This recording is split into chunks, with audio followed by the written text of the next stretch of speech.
Vous pensiez franchement que je pourrais laisser venir Noël sans vous raconter la moindre histoire? À Halloween, je vous ai fait peur. À Noël, je compte bien vous faire rêver. Alors je me suis paré de mon plus beau pull de Noël et maintenant, petits ou grands, prends un petit chocolat, installe-toi confortablement et écoute attentivement cette première histoire. La folle histoire de Casse-Noisette. C'est le soir de Noël, et Franz et Marie, ils attendent la visite de leur oncle Drosselmeyer. Il est horloger et leur apporte souvent de bien étranges jouets qu'il fabrique lui-même.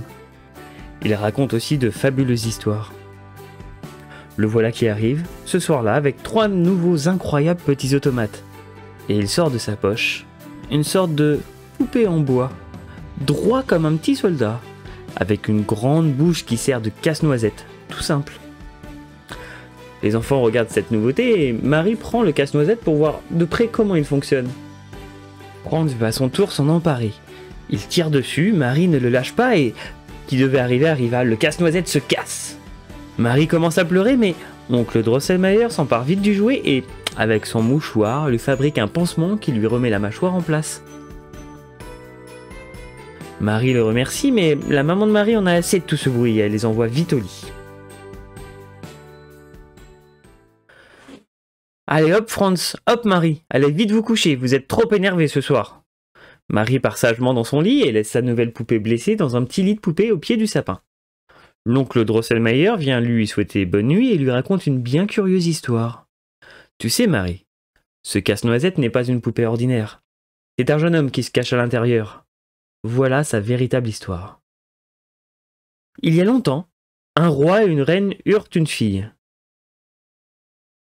La princesse Pirlipat, qui était devenue très laide à cause d'un mauvais sort lancé par le roi des souris.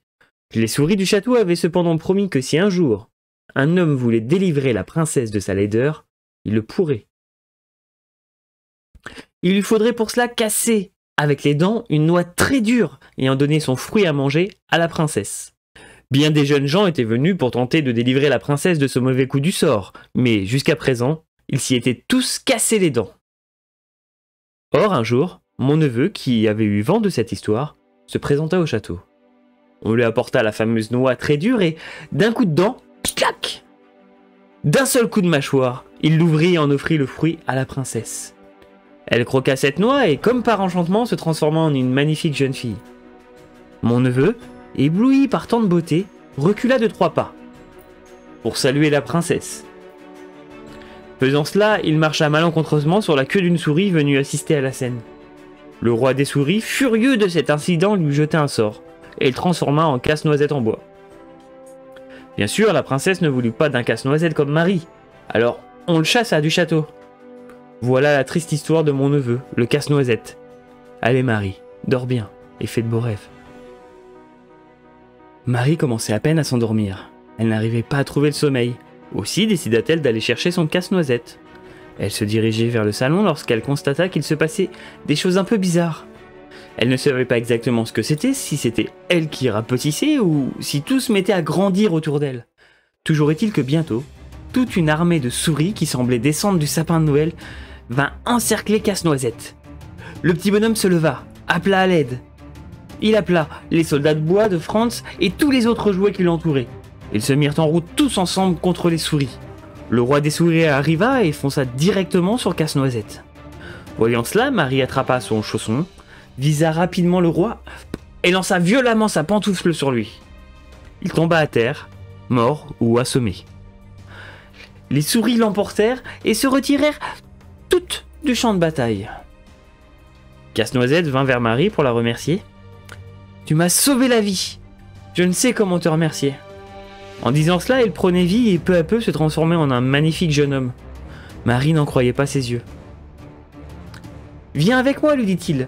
Je vais t'offrir une belle promenade là où tu n'es encore jamais allé. » Et, comme par magie, les voilà emportés dans un tourbillon de flocons de neige.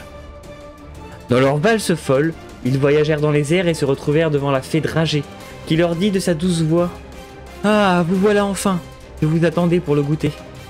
Venez vite jusqu'au royaume des gourmandises, au fabuleux pays des friandises. » Le paysage était féerique, les chemins étaient en caramel, les fontaines prodiguaient des jets de grenadine, il y avait des maisons en nougat, des escaliers en biscuits, jusqu'au palais de la fée, tout en choux à la crème.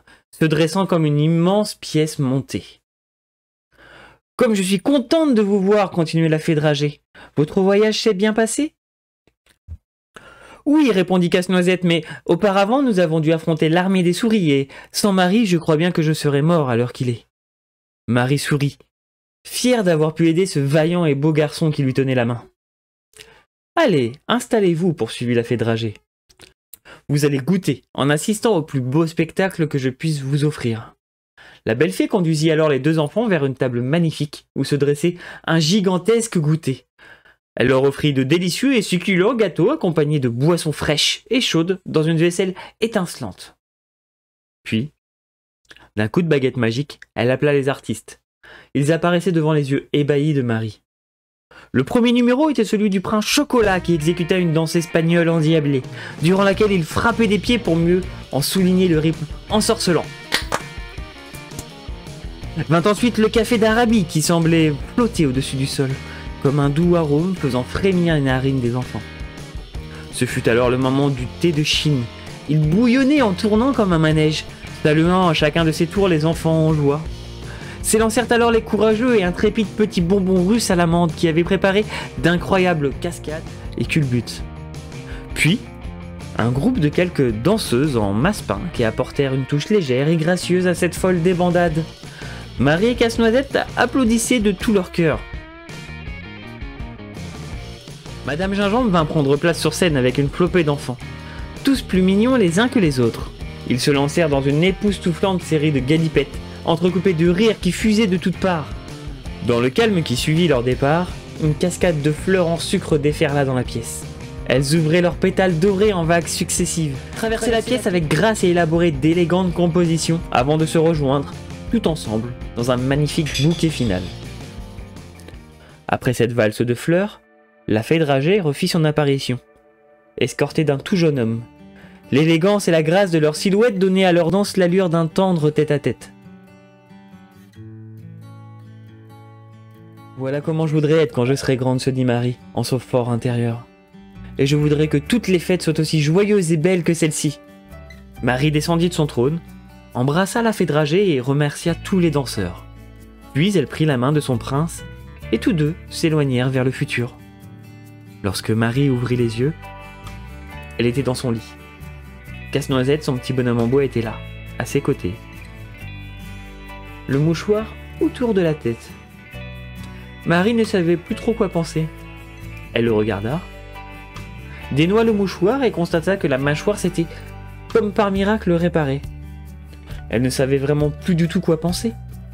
On frappa alors à la porte. « Entrez !» claironna Marie. Apparurent alors dans l'embrasure de la porte oncle Drosselmayer et son neveu. Son neveu en chair et en os. En tout point identique au jeune homme du rêve de Marie. D'un pas lent et solennel, il se dirigea vers Marie et lui donna la main afin qu'elle descende de son lit.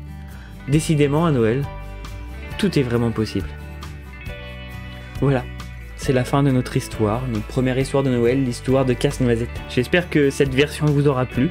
J'espère que cette version plus tranquille de mes histoires vous plaît. Avez-vous d'autres suggestions d'histoires que je pourrais raconter dans une prochaine vidéo juste avant les fêtes? Si cette histoire vous a plu, je vous invite d'ores et déjà à laisser un petit pouce bleu, à vous abonner à ma chaîne et à partager cette vidéo autour de vous. À mon tour, il est temps pour moi de disparaître. Je vous souhaite de bonnes fêtes de fin d'année et à très bientôt pour une nouvelle vidéo. C'était Poète. Tchuss les potes.